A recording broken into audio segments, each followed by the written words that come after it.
Glória a Deus! Aleluia! Boa noite! Vocês estão bem? Felizes no Senhor? Espero que o seu coração esteja cheio de expectativa para aquilo que Deus vai fazer durante esses dias, amém? O meu está. O meu coração está assim. Nós temos orado a respeito desses dias, nós estamos gerando isso no Senhor. E eu vim pensando para cá como que, às vezes, para a gente poder entrar em lugares em Deus, lugares de coragem, lugares de ousadia e de destemor, nós precisamos abrir mão de algumas coisas. Nós precisamos abrir mão dos nossos planos. Nós precisamos deixar ir algumas coisas nas quais nós nos apegamos. Provérbios, lá no capítulo 19, no versículo 21, diz: muitos são os planos no coração do homem, mas o que prevalece é o propósito do Senhor. O que prevalece é a vontade de Deus. Mas muitas vezes nós não vemos isso como bênção, porque nós nos apegamos àquilo que nós geramos no nosso coração, aos sonhos que nós temos, aos desejos que nós produzimos. E quando Deus vem e bagunça tudo, a gente estremece. E a gente precisa recalibrar algumas coisas. Eu estava lá em casa hoje de tarde, me arrumando para poder vir para cá. Eu queria chegar cedo e ajudar as meninas com as demandas que nós teríamos. Troquei a minha roupa, troquei a Eva, coloquei ela na mesma paleta que eu. Troquei a fraldinha dela, estava vestindo a meia. Na hora que eu estava vestindo a meia nela, meu telefone tocou. Era a Kessia. Quem é Kessia? Kessia é a assessora da Esther Lara. Já ouviram falar nessa pessoa? Talvez, né? Aí ela, pastora, eu falei, o quê? Ela, a gente perdeu o voo. Era para a Esther estar com a gente aqui agora à noite. E aí a gente está aqui desesperado, isso nunca tinha acontecido antes. Nós saímos cedo de casa, pegamos o engarrafamento, chegamos aqui no aeroporto de Guarulhos. E quando nós chegamos para o local de embarque, a gente viu que a aeronave ainda estava no solo, mas não nos deixaram entrar. Minha irmã, eu disse, Senhor, nós temos orado, sabe, por esse momento aqui. E eu lembro que ontem, durante o tempo que nós tivemos ali em comunhão, em oração, que nós colocamos tudo isso diante de Deus, eu e mais algumas outras irmãs, nós oramos, Senhor, bagunça os nossos planos. Vem com o teu poder. Faz o teu espírito prevalecer nessas reuniões. Nos faz depender do Senhor, nos leva para um lugar em que só a sua presença importa. E Ele nos trouxe aqui hoje. E aí todo mundo falou assim comigo, eita, Tati, prega a palavra que você ia pregar no domingo, eu ia pregar no domingo de manhã.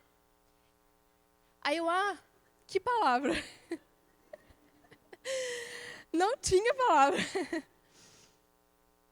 A única coisa que eu tinha no meu coração era um desejo de ver esse lugar, de ver cada mulher aqui completamente rendida ao Espírito Santo, entregue à vontade dEle. Eu mandei uma mensagem para a Adri, eu disse, Adri, ore por mim. Falei, você me conhece, sabe como eu sou e eu vou ter que pregar hoje. Ora por mim, Porque eu não quero chegar lá e levar, sabe, uma palavra que, uau, que revelação poderosa, mas eu quero estar sensível ao Espírito Santo de Deus. Eu quero que Ele faça aquilo que Ele planejou fazer essa noite, porque os meus planos são diferentes, mas os dele ainda prevalecem. E aí eu me lembrei do único texto que eu tinha, na verdade, como base, para poder trazer para vocês. Segunda carta do apóstolo Paulo aos Coríntios, no capítulo 12, no versículo 10. Lá na parte B.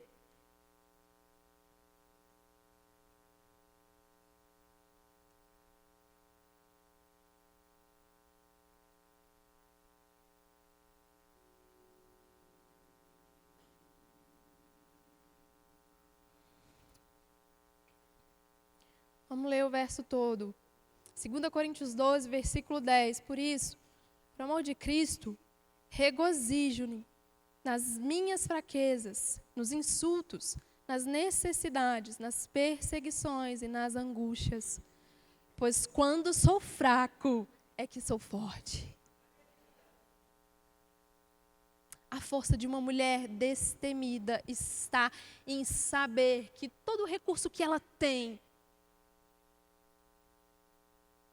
toda a força que ela pode colocar para fora, na verdade não vem dela, da natureza dela, mas vem do Senhor.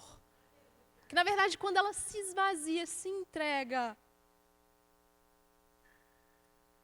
é nesse momento que o Senhor vem, assume as rédeas, toma o controle e a dirige. Eu estou aqui hoje porque nos momentos em que eu sou fraca, eu sei que Ele é forte. Eu estava lembrando que, quando eu era criança, eu tinha uma professora chamada Eliane. Alguém que já teve uma professora chamada Eliane? Todo mundo, eu não sei porquê, sempre tem uma professora chamada Eliane. E ela tinha, sabe, um óculos redondo, bem grandão, um cabelo curtinho que estava sempre arrumado, a bochecha dela sempre com blush. Ela era aquele estereótipo de senhora, sabe, adorável. E aí eu me lembro que várias vezes ela me chamava e dizia assim, olha, um dia você vai na minha casa tomar café comigo. E eu saía rindo, então tá bom, tal, não sei o quê. Mas eu lembro que para mim, aquela ali era a única dimensão dela, sabe, que realmente existia. Talvez você se lembre de se sentir assim em relação aos seus professores, mas nunca tinha me ocorrido que ela tivesse uma vida fora dali. Que ela fazia, sabe, outras coisas além de estar dentro de uma sala de aula, em frente ao quadro, com giz à mão. E aí é por isso que um dia eu fiquei assim, perplexa, enquanto eu caminhava do trabalho da minha mãe para casa. E aí, de repente, aleatoriamente, eu vi a tia Eliane sentada, em frente ao portão, no passeio. E aí eu descobri mais tarde que ali era a casa dela, mas eu fiquei paralisada de choque. Porque nunca tinha me ocorrido isso, sabe? Que ela fazia coisas além de dar aula para a primeira série do colégio Mercedes Neri.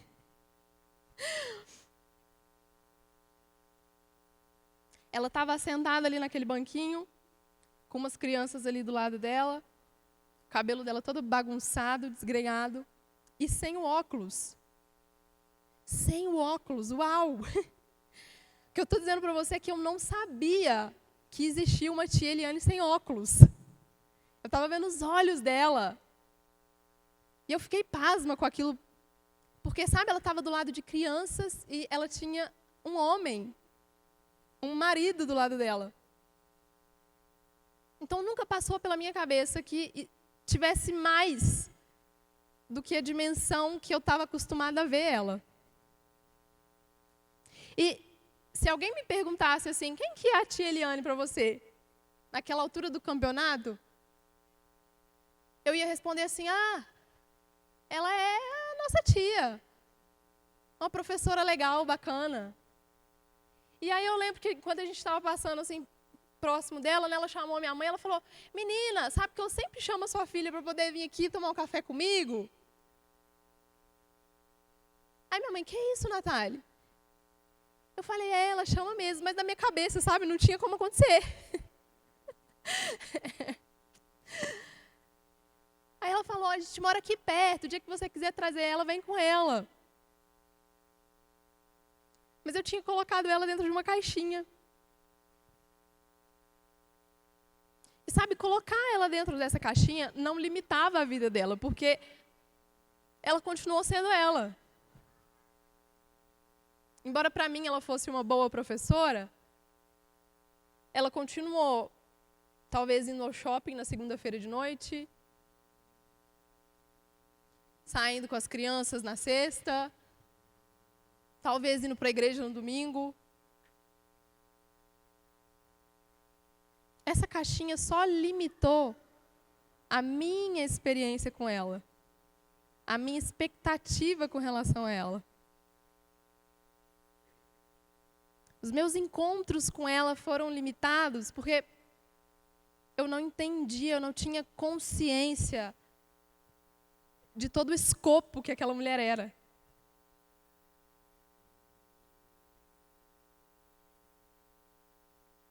Ela continuou sendo ela, mas as minhas experiências diminuíram.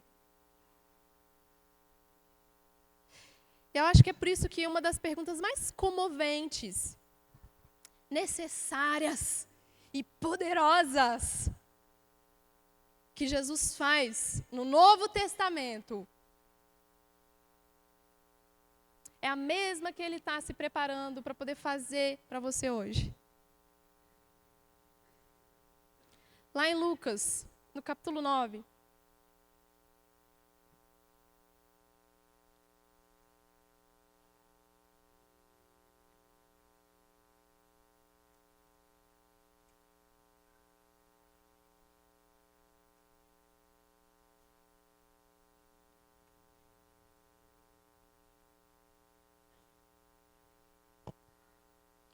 Nos versículos 18, 19 e 20, Jesus ele vai olhar para os seus discípulos, ele vai dizer, quem vocês dizem que eu sou? E aí eu acho que isso é uma questão necessária para você poder considerar, porque na maioria das vezes, nós temos essa tendência de colocar Deus, colocar Jesus dentro de uma caixinha que corresponda à nossa experiência, que corresponda à denominação onde a gente cresceu, que corresponda às nossas tradições, ou aquilo que a gente ouviu alguém dizendo que Jesus de fato era. Mas ele está perguntando a esses discípulos do Novo Testamento, e eu acredito que ele faz essas perguntas para nós hoje, para que nós possamos considerar por nós mesmas quem nós dizemos que Ele é. Quem você diz que Jesus é. Isso vai definir a tua força, isso vai definir a tua coragem, isso vai definir o teu destemor.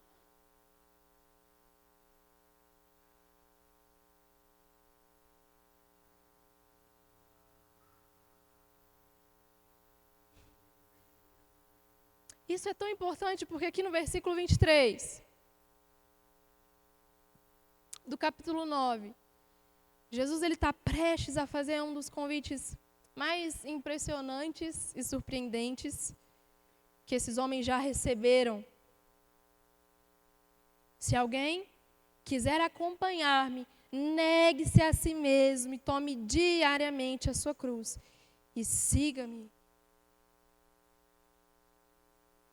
Ele está convidando esses homens a se tornarem de fato seus discípulos. Eles já creem, mas ele está se preparando para poder convidar esses homens a entregarem tudo. Tudo, tudo, tudo, tudo, tudo.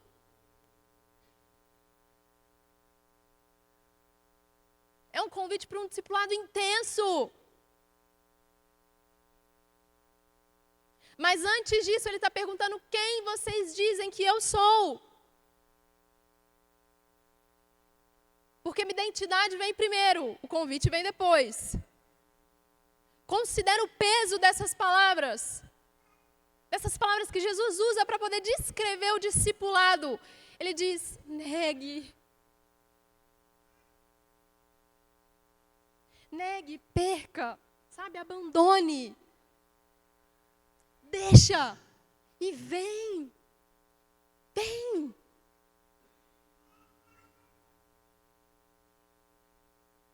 Vocês conseguem pensar em quão sérios são esses termos que nos lembram de realmente entregar tudo?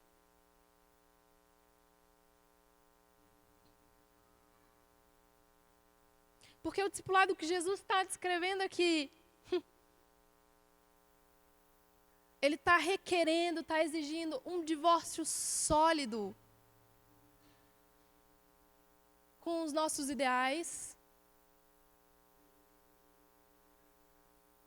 com aquilo que a sociedade oferece para nós, com aquilo que a cultura nos diz que é correto, um divórcio sólido com alguns dos nossos desejos, com alguns dos nossos sonhos.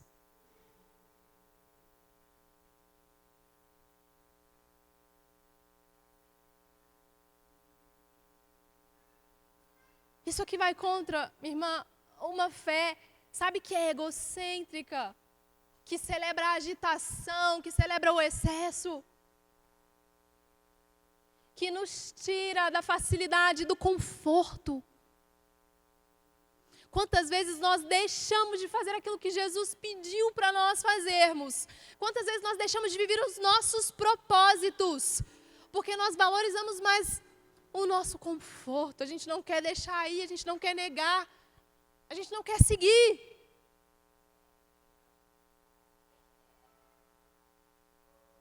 Minha irmã, eu não queria estar aqui hoje, eu queria estar sentada aí.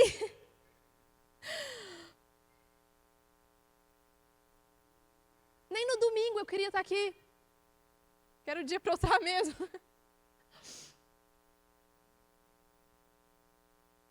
Mas ele me convidou para um lugar em que ele disse: acabou para você. Se você me disse sim, agora é comigo. Agora eu te mostro que comigo é melhor, comigo é mais alto, comigo é mais profundo.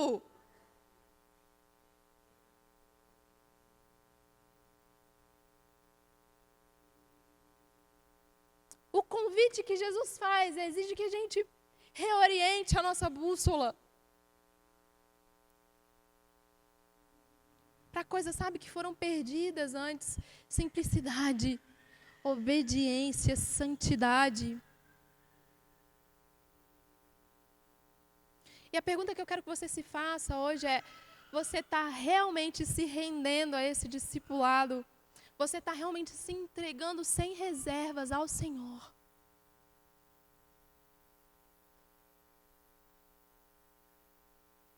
Ou você tem se agarrado àquilo que a tua carne gosta, aquilo que o teu prazer estima?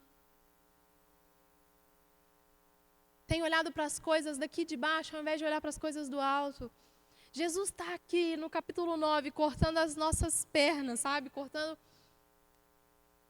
os ideais, as versões modernas que nós temos a respeito daquilo que significa seguir e servir a Ele. Andar em sintonia, na mesma frequência. Se entregar completamente a Jesus significa que, sabe, o seu passado, o seu presente, o seu futuro estão nele. Você anda com medo? Você anda intimidada? Ansiosa a respeito do futuro? Preocupada sobre o seu presente, remoendo o seu passado? Talvez você precise rever o teu discipulado, voltar novamente para o teu lugar de cruz e olhar para Jesus. Porque parece loucura, minha irmã, mas é o que ele diz. A lógica dele é o oposto da nossa. Aquele que quiser ganhar a tua vida, perde. E aí você só descobre o que é verdadeiro e essencial quando você entra nesse lugar. Jesus te faz um convite hoje, mas para isso você precisa saber quem Ele é. Porque você não rende a sua vida a alguém que você não conhece.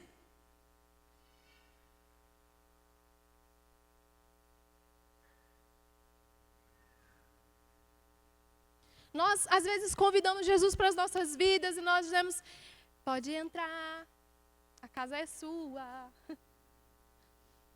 Mas aí quando Ele vem, a gente fala, mas tem um cômodo aqui que não. Tem um lugar aqui que eu valorizo demais. Tem um relacionamento que eu quero muito. Tem aquele entretenimentozinho, sabe, que eu gosto. Tem aquele meu pecadinho de estimação. Ah, isso daqui não, Jesus, por favor, nesse lugar não, não entra aqui.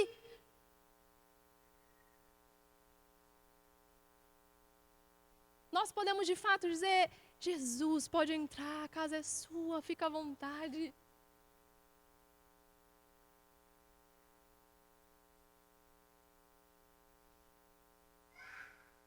Nós oramos muito a respeito disso, dizendo, Senhor, que esses dias eles não fiquem aqui, que eles não parem aqui, mas que essas mulheres, elas carreguem aquilo que o Teu Espírito tem para poder depositar nelas na segunda-feira, na hora de tomar uma decisão importante, na terça-feira, quando elas vão decidir como gastar o cartão.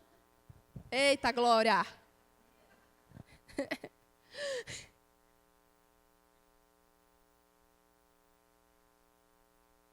Na quinta, quando você sair com seus filhos. Na sexta, quando você precisar lidar com aquela dificuldade, aquele desafio familiar. Para que você se lembre que Ele não é só um tio. Ele não só é um bom professor. Mas Ele é o Senhor dos seus dias, o Senhor da sua vida. Quando você analisa com calma o livro de Lucas, você percebe que os capítulos de 1 a 8, eles são, na verdade, apenas uma introdução a essa questão importante que Jesus coloca aqui no capítulo 9. Esse pequeno bolsinho das Escrituras. E quando Jesus faz esse convite de discipulado radical, essa preparação já está acontecendo. Ele já está tentando fazer com que esses homens entendam que ele não é apenas um bom profeta, um bom amigo, um bom homem. Mas cada aspecto das descrições que Lucas nos dá, dos milagres que Jesus pronuncia, das coisas que ele faz e fala, tudo isso aponta para a distinção dele, para messianidade dele.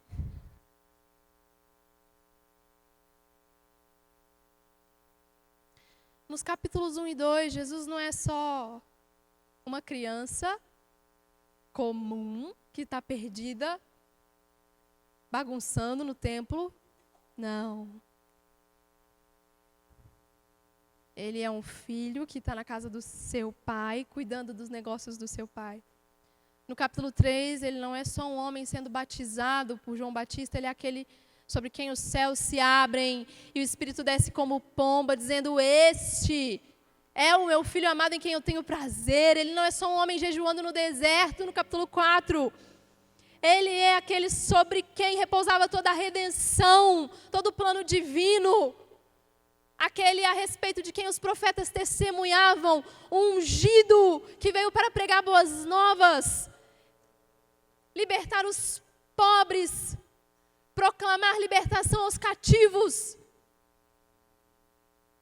Jesus não era só um espectador indefeso, sabe, lá no começo, na criação, observando tudo aquilo que Deus está fazendo, não. Ele estava lá como verbo. E aqui em Lucas, no capítulo 7, ele é capaz de curar, capaz de banir os demônios de volta ao inferno. Ele é aquele que pode olhar para os ventos e para as ondas e dizer, aquiete-se. E toda a criação obedece. Ele não é só um bom professor, ele só não é, sabe, um tio legal. Ele é o cumprimento de toda a lei. Quando ele aparecia, os mortos ressuscitavam, os surdos ouviam, os cegos viam, os coxos andavam. E as multidões os seguiam, porque as pessoas até podiam ficar assim, sei lá, esse negócio de Messias, talvez eu ainda não tenho certeza, eu não sei. Mas o fato é que onde esse homem está, tem libertação. Onde esse homem está, tem cura. E eles o acompanhavam. Agora o que ele diz lá no versículo 18 do capítulo 9 de Lucas.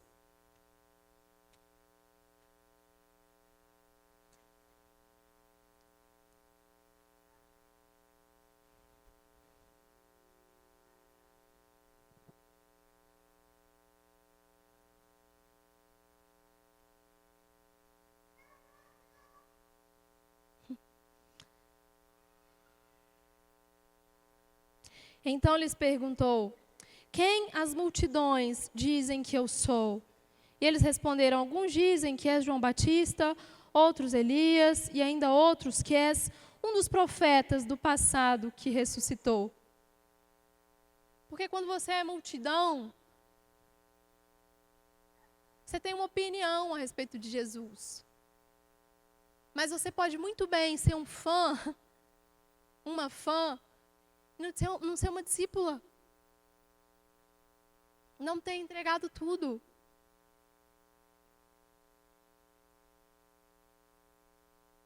E, ok, isso daqui é muito bom.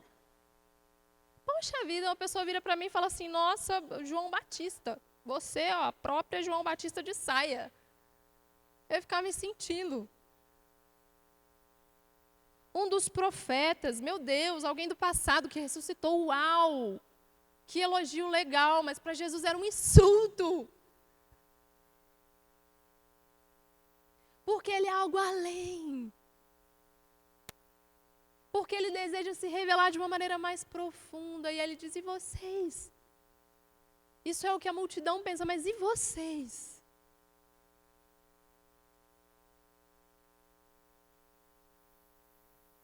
E você?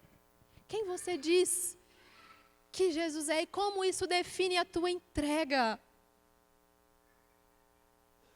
Como isso define a maneira como os seus dias correm? Como isso define o tamanho da sua fé, o tamanho da sua coragem?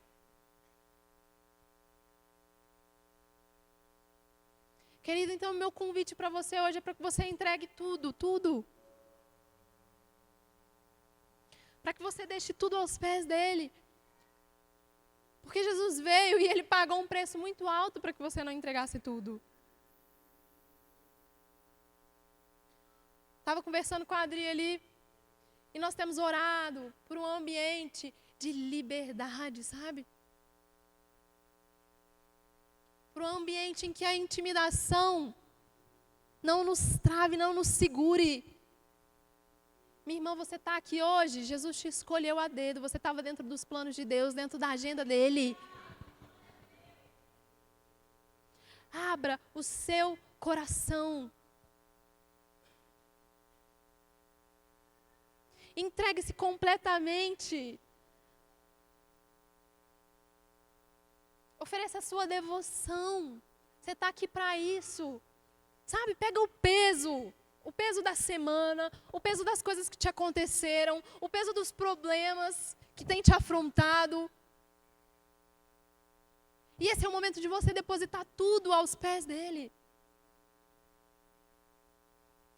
Lucas, capítulo 10.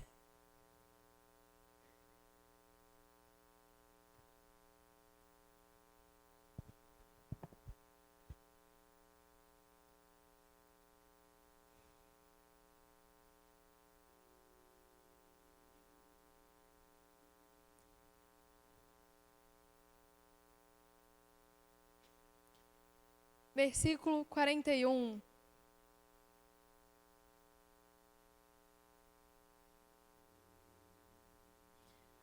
Marta, Marta, você está preocupada e inquieta com muitas coisas. Todavia, apenas uma é necessária. Maria escolheu a boa parte, e esta não lhe será tirada. Glória a Deus. Marta, Marta. Às vezes eu olho para mim mesma e falo, Marta, Marta. Você está inquieta, você está distraída. Qual que é a boa parte que Jesus está falando aqui, minha irmã? Qual que é a boa parte? Estou aqui.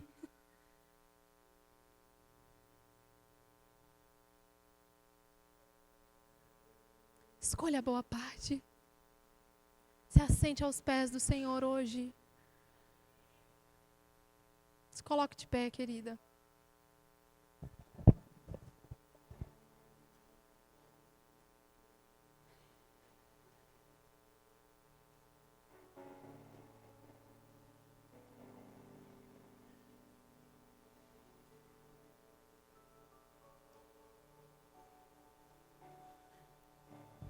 Você pode estar inquieta, você pode estar distraída.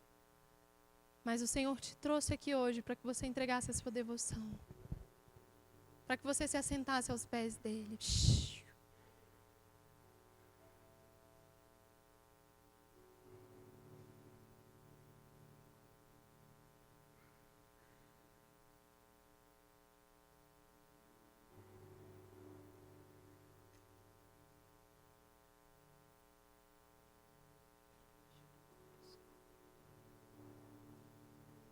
Querida, eu quero que você comece a orar, convidando o Senhor para esse lugar.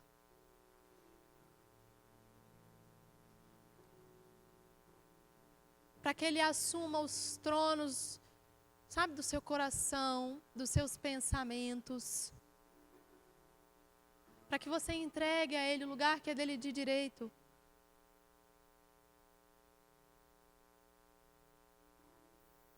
Senhor. Senhor, vem sobre nós hoje. O Senhor nos tirou da nossa rotina.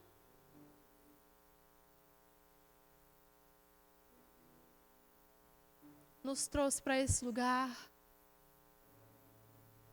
Nos escolheu para que nós estivéssemos aqui. Rendidas ao Senhor. Rendidas ao seu amor. Nós às vezes temos muitas opiniões. Nos agarramos aos nossos planos, aos nossos desejos e aos nossos sonhos, mas nós queremos hoje ouvir a sua voz. Talvez algumas mulheres aqui até não reconheçam mais. Talvez elas tenham dificuldade em te ouvir, mas eu oro para que agora o Senhor as tome em seus corpos, em suas emoções. Em nome de Jesus. Senhor, nós clamamos por uma visitação. Vem sobre nós. Eu oro, Deus, para que todo espírito de medo, de intimidação, tudo aquilo que vem para poder nos travar, nos impedir de caminhar e de dar passos em direção ao alvo e ao propósito, Senhor, que isso agora fique para trás. Nós abandonamos os nossos métodos, abandonamos o nosso jeito. E nós clamamos por uma direção impetuosa do seu Espírito. Em nome de Jesus. Em nome de Jesus.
eu quero convidar aqui na frente mulheres que desejam entregar tudo, que desejam experimentar uma nova porção, que querem viver um renovo nos seus relacionamentos com Deus. Eu quero que você venha aqui. Nós vamos orar por você. Você que deseja entregar tudo, viver esse discipulado radical com o Senhor, que deseja fluir naquilo que Deus tem para você, viver os propósitos e os sonhos dEle. Nós vamos impor as mãos sobre você. Nós vamos, pela graça e pelo poder de Deus, te liberar para esse novo tempo.